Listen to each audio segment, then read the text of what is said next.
Les 3 semaines, du 17 Tammuz jusqu'au 9 Av, il est bien connu que notre tradition considère que ce sont des jours de deuil. Le minhag, l'habitude, est que nous ne disions pas la bracha de Shehecheyanu, qui invoque une joie d'être arrivé à la période pesante. Donc, on ne dira pas pendant cette période la bracha de Shehecheyanu, sauf dans les cas où une mitzvah l'imposerait, par exemple, s'il y a un pidyon aben, un rachat du premier-né, qui tombe le 30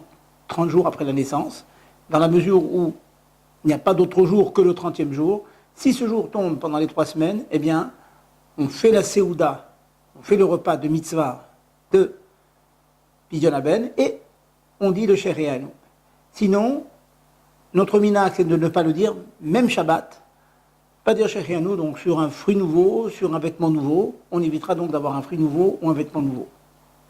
Par contre, j'en profite pour vous rappeler une halakha sur Shehecheyanu. Tant que les 3 semaines n'ont pas commencé, nous sommes dans une période de fruits nouveaux, la nouvelle période de pêche, de cerises. Il ne faut pas oublier cette mitzvah de remercier Dieu de nous amener à cette nouvelle période et de nous faire dire Shehecheyanu, merci Hachem, qui nous a fait vivre jusqu'au moment présent. Le détail halachique, c'est que le minhag chez Chabad, et dans de nombreuses communautés,